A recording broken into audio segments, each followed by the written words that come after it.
മോദിയോട് പറയണം, ഭാര്യനെ വീട്ടിൽ കൊണ്ടുപോയി ആക്കണം. ഭർത്താവും ഭാര്യയും ഒന്നിച്ചു നിൽക്കാത്ത ഈ കുട്ടികളെ ഉണ്ടാക്കുന്ന പണി എവിടെയെങ്കിലും കണ്ടുപിടിച്ചിട്ടുണ്ട്? RSSന് അമ്മാതിരി വിദ്യ അറിയോ? എങ്കിൽ അവരത് പറയട്ടെ.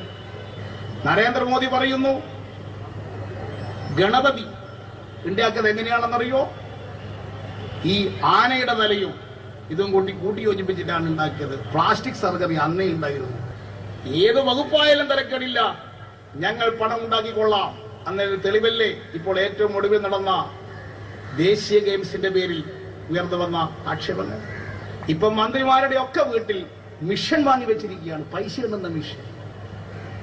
ഉമ്മൻചാണ്ടി മുഖ്യമന്ത്രിയായപ്പോൾ ആദ്യം ഓർഡർ കൊടുത്തത് 20 നോട്ട് എന്ന മിഷനാണ് ഓർഡർ കൊടുത്തത്, കമ്പ്യൂട്ടറിനല്ല ഓർഡർ കൊടുത്തത്. മാണിയുടെ വീട്ടിൽ ആരെങ്കിലും പൈസ കൊണ്ടുപോയി വെച്ചാൽ ഉടനെ എണ്ണാൻ തുടങ്ങും. അതാണല്ലോ ബാർ ഉടമസ്ഥന്മാർ. ആദ്യം 15 ലക്ഷം കൊണ്ട് കൊടുത്തു, ഉടനെ ഉള്ളിൽ കൊണ്ടുപോയി എണ്ണി. മാണിയോട് പറഞ്ഞു, കള്ളനോട്ടൊന്നുമില്ല. കേരളം പേര് കേട്ട കള്ളന്മാർ ഉണ്ടായിരുന്ന ഒരു സംസ്ഥാനമാണ്. കായംകുളം കൊച്ചുണ്ണി, മുളമൂട്ടിൽ അടിമ, ഇത്തിക്കര പക്കി.